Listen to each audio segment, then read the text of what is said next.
Thanks so much for your time. I am Pius Kojo Baka. Let's now settle for the details. And the National Petroleum Authority says it is deepening stakeholder consultation before the cylinder recirculation model takes off next month. According to Deputy Chief Executive Officer of the NPA, Perry Okujeto, his outfit has its doors open for LPG marketers for more dialogue. He was addressing a session of the media. There are different positions. Some people want 10 years, some people want 5 years, some people want 3 years. The authority is looking at what is practical. So, in due course, we will engage our players and agree on timelines for the transition. On the letter to LPGMCs, because we are inching closer to implementation dates, we have to prepare the industry. And therefore, a lot of correspondence is happening. We're writing letters, we're having meetings and agreeing on a rollout plan. We're trying to accommodate everybody's concern so that we can roll out smoothly. So like was described to you, we're going to run both policies side by side. So there's still business for bulk road vehicles and there's new business for cylinder transportation. The industry works in such a way that there are schools. For instance, secondary schools are bulk consumers. Construction companies that have sites are bulk consumers for certain products. So you still need the BRVs to transport LPG from the storage depots to bulk consumers. Let's now speak to the Executive Secretary of the Chamber of Petroleum Consumers Ghana, Duncan Amoah, for more on this. Duncan, good to know you are on here with us here on Business Live. Now, first off, the NPA says that the cylinder recirculation will start next month. From the consumer perspective, really, do you think enough education has been done on that? Thank you, Pius. Good evening to you, to your viewers. Cylinder recirculation model. We seem to be touting that as the solution to all our problems. We will tell the NPA to hasten slowly and not be in a hurry to embark on a mass rollout without the proper structures in place. Proper structures to the extent that you have an existing setup that allows me, a consumer, and every other Ghanaian to be able to just go and buy 10 Ghana cedis worth of LPG, if that is all that is left in their pocket as far as their fuel usage is concerned. Suddenly, you wake up and we're saying we are pre-filling bottles, and so you go and pay the right price for the pre-filled bottle and take a bottle away, just like the Coca-Cola system does. I'm not sure there's been enough education. I'm not sure there's been enough sensitization so that the public could understand that the old system that allows you to buy LPG 20 cedis, 15 cedis, we are phasing it out. So for now, if you go and the lowest of the bottles or the LPG tanks available is 50 cedis, that is, you either pay 50 or you go away because you can't buy 10, you can't buy 20 any longer. We are probably, moving away from the current system. I am not sure the public is as educated about this as the NPA might be thinking. I am also not sure that the structures we have in place would be able to support the mass rollout that we are looking at doing for in September. So we would caution the NPA to hasten slowly. It's not a bad program, except to say that if you would need to see whether it is a superior program to what you have currently or not, we would caution that they do not force the existing retailer plants that we have dotted across the communities and the country to shut down operations because we want to embark on a cylinder recirculation module program. We think that they would need to hasten slowly.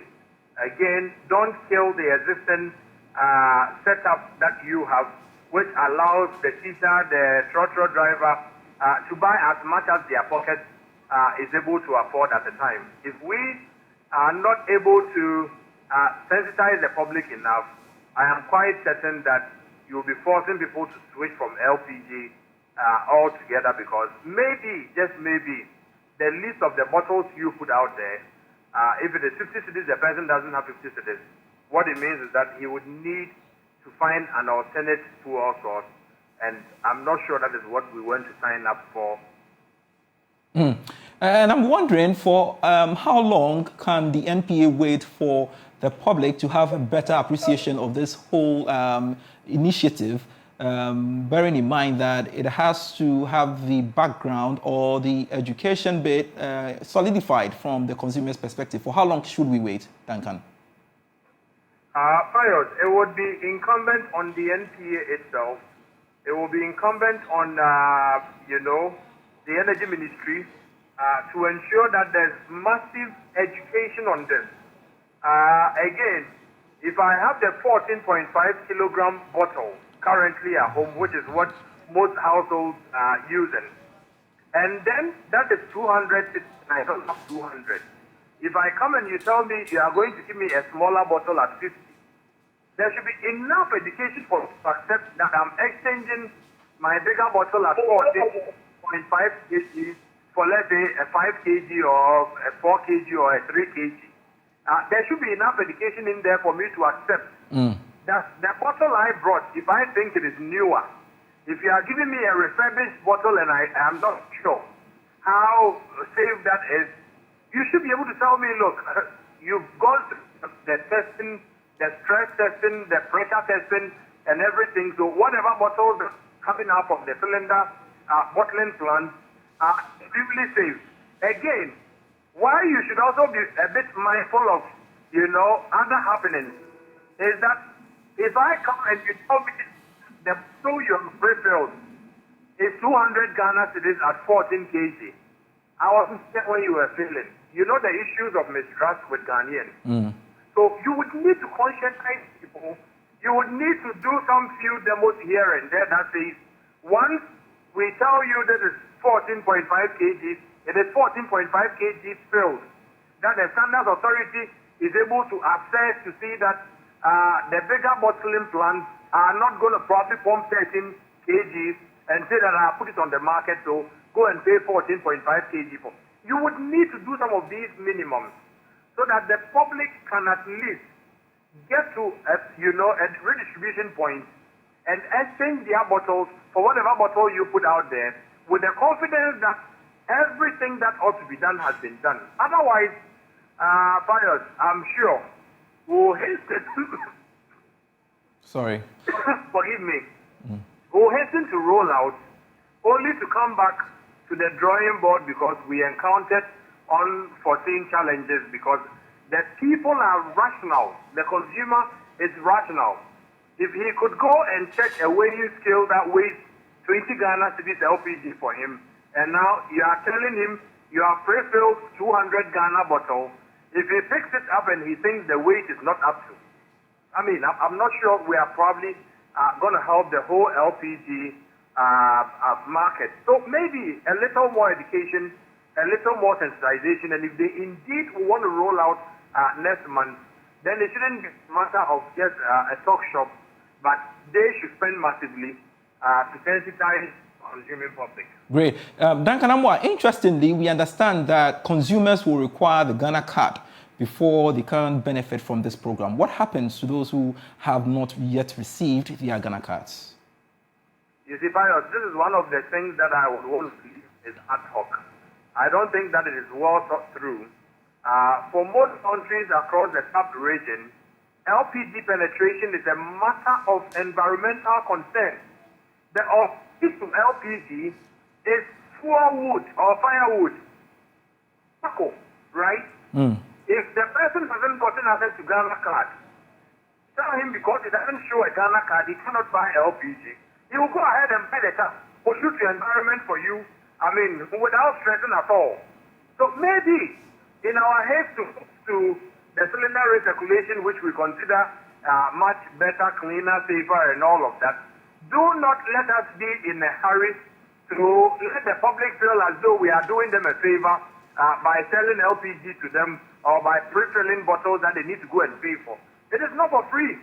Ghana card is not universal as we speak. Not every Ghanaian has access to one. If I even have one and I have misplaced it, are you telling me that my household cannot access LPG because I do not have my Ghana card on hand? I don't think that they should introduce some of these things because it will be counterproductive overall. Finally, do you anticipate that this program really may add on the cost of LPG at the various outlets? One of the major concerns we had raised earlier with the NPA was the cost. The bottling plants that you are putting in there, the refurbishing of LPG bottles that you are probably putting in there, the redistribution network would have to be paid for by somebody. I don't think that the state has gotten a grant that says that we will probably put money down for you to be able to cater to these expenses. The public would eventually have to pay for it, and I think that, like it or not, LPG is expensive already, but it would add on to the cost that you would pay per kilogram or per bottle eventually. Somebody has got to pay for the bottling plant. Somebody has got to pay for the redistribution program. I'm not sure the government itself has made funds available or allocated funds to pay for. So it would eventually come back to the struggling masses or consumers to pay for. I see. Thank you very much, Dan Kanamwa, for your time here on Business Live. He is the Executive Secretary of the Chamber of Petroleum Consumers Ghana, speaking to us there. A while longer with the NPA because they have revealed in the Upper East region that as part of efforts to clamp down on activities of fuel smugglers, it has collaborated with the security agencies to increase surveillance around No Man's Land, an area in between Ghana's border and Burkina Faso at Paga. Correspondent Albert Sori has more. The National Petroleum Authority's activity today is to clamp down on operators of fuel stations who are operating illegally. Speaking in an interview, the Northern Regional Manager for NPA, Rashid Dauda, said Lily Gold's license were revoked last year and were not supposed to be operating. Lily Gold Resources, Energy Resources Limited, license has been revoked since October 2022. They cease to exist. By law, the OMC is not supposed to be seen operating, neither are we supposed to see the logo or the branding Lily Gold. For some time, this retail outlet here in Kamvili and one other one at the industrial area Lamashegu have been operating under the name Lily Gold. We are here today to come and shut down the station and caution the general public not to do business with Lily Gold person. If you are operating something illegal, it's illegal. And so action should be brought to make sure that this illegality is remedied. We are not doing this because he's an MPP regional chairman. If anybody at all should be found to be operating an illegal site, that will also be taken seriously, and this kind of action will be brought onto that station. The offense is clearly selling product to the unsuspecting public under the pretext of Lily Gold. Now, since it's unlicensed, if you buy any product from such outlets, there's no any remedial action whatsoever. The authority cannot come to intervene on your behalf if something goes wrong.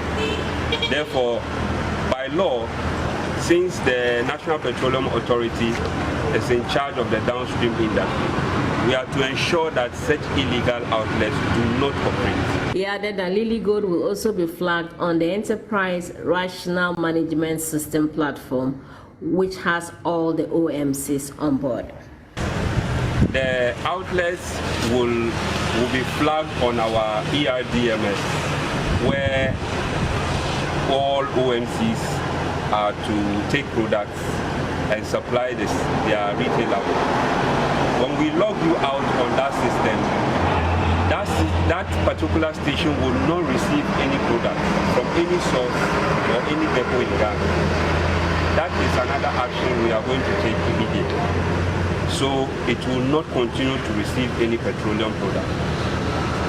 Even if we find that he is doing that under a third party, that particular third party will also be dealt with. Away from the petroleum sector, the Ghana Institute of Freight Forwarders is calling for an extension of the implementation of the new port tariff charges for proper engagements. According to the freight forwarders, already the trade volumes have declined. Hence, the implementation of these new charges will further reduce activities, thereby stifling revenue generation from the ports. First Vice President of the Ghana Institute of Freight Forwarders, P.K. Mensah, tells Joy Business that GAPOA must create room for more engagements before implementing the new tariffs. To be brought to the fore. Okay. How long should you wait? You are waiting for volume. And so many things must be done to attract this volume. You don't wait that the volume should come reach you. We all go out as we are doing as freight forwarders. We just scouting around where cargoes are coming from to the sub-region and trying our best to direct them to the top ports. And so what is the GAPs doing? I know they've been doing marketing a lot of so many years ago, I do know. So let us intensify this, get more volume. We can still leverage on these, the current charges. Let the volume come. When the volumes are more, obviously, even the charges will give us more revenue. So if you say how long you're going to wait, it depends on how long you want to attract this volume. And that's what I'm saying, that the way forward is all of us coming together, devising ways and means of getting, the various attractive measures that will bring in the cargo. The volume will increase and you get revenue. But increasing it is not a solution. Meanwhile, the Ghana Ports and Harbours Authority is rejecting suggestions slowdown in port activities is due to high charges. It is coming after it announced an increase in most of the services carried out at the port from August 1. It, however, maintains that it is conducting its own investigations to understand what is driving this development. Esther Jibidonko is General Manager in Marketing and Corporate Affairs, and she says current conditions warrant the review.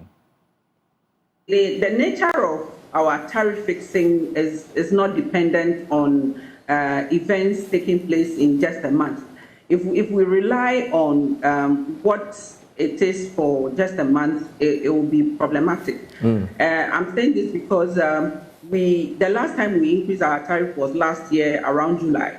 And between that space of time to today, August, you bear with me that the increase in inflation have risen from about 8 point something to 11.46 or 11.6. So all that time we had not increased the tariff, and you can imagine what was happening to us. So our tariff is not like the areas where you can base your increment on review on daily activities or daily happenings or monthly occurrence. So we looked at it, and then once we are running at a loss at this point where the prices have been increased and we have not been able to increase it, we have to do so and not to base our increment on just what is happening in the month. We pray that it doesn't go up again. It's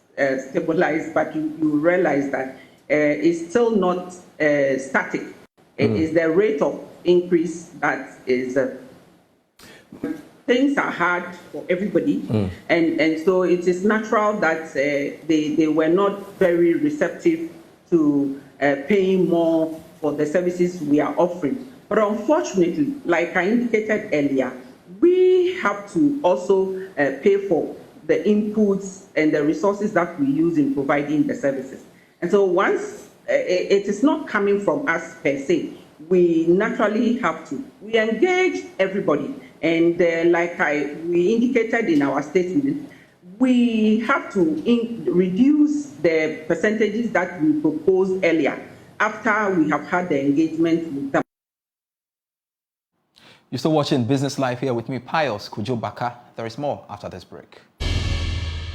Hello, welcome back. The Electricity Company of Ghana has launched its loss recovery program at Kasua in the Central Region. The loss recovery program is an initiative by the ECG management to install MMS complaint smart meters in order to improve energy accounting. Speaking at the launch of the program, Central Regional Manager of the ECG, Emmanuel Lumo, indicated that the initiative will ensure the availability of meters to meet service connection requests and reduce system losses. This project, that is loss reduction project, is a project that has come to bail out ECG Central in terms of availability of meters. As the project manager said earlier, this project is a project that, either to when customers come to our offices for prepaid meters, at times we face challenges. But after today, any customer that walks to our office and pay for new service connections, within 10 days, that customer will receive the service connection, starting from day one to whatever. And also this project will go a long way to help reduce or curb illegal connections and influx of these illegal meters that we are seeing all over in the Central Region. For now, the contractor is supposed to install about 143,000 meters. And after this installation, we'll sign another contract with him to increase the numbers. But for now, we've given him 143,000 meters to install in the whole Central Region.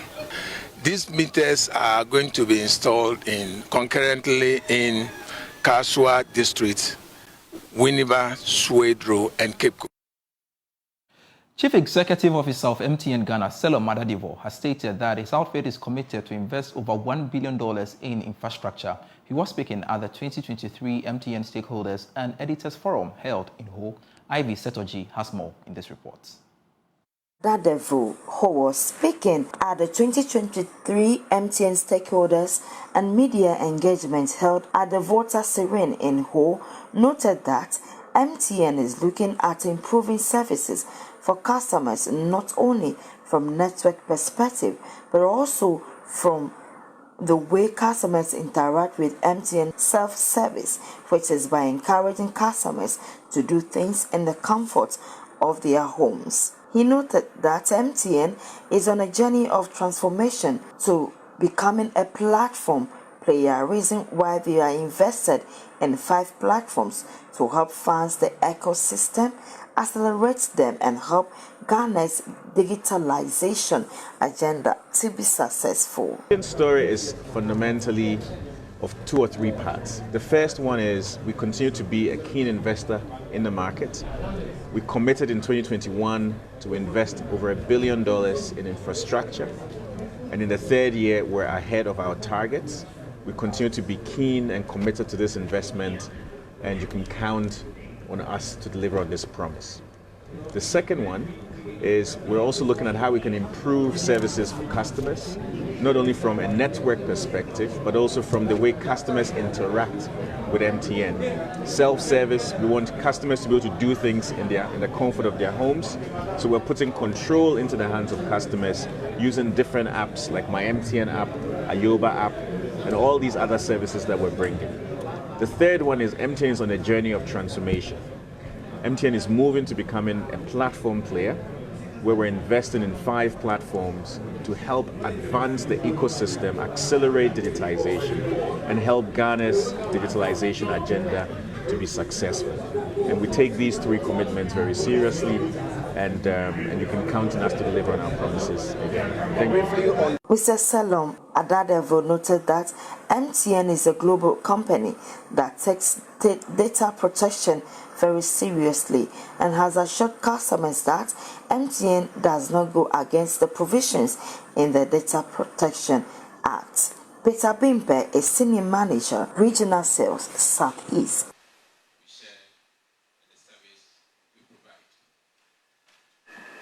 The theme for today, for this year's forum, is leveraging technology to serve customers with excellence. The theme is a direct reflection of the belief that everyone deserves the benefits of a modern, connected world. Inspired by the immense potential we see here in Ghana and Africa, we are committed to bringing the digital world, furthering financial inclusion, and advancing the attainment of the United Nations Sustainable and Development Goals through our core business activities and support to government, communities, and customers. Despite prevailing headwinds and the steps impact of the interventions by the government, and to ensure a steady and strong recovery of the economic growth, we remain confident that the future holds promise for all of us. The engagement was under the theme, leveraging technology to serve customers with excellence. Ivy Satoji, Troy News, Ho.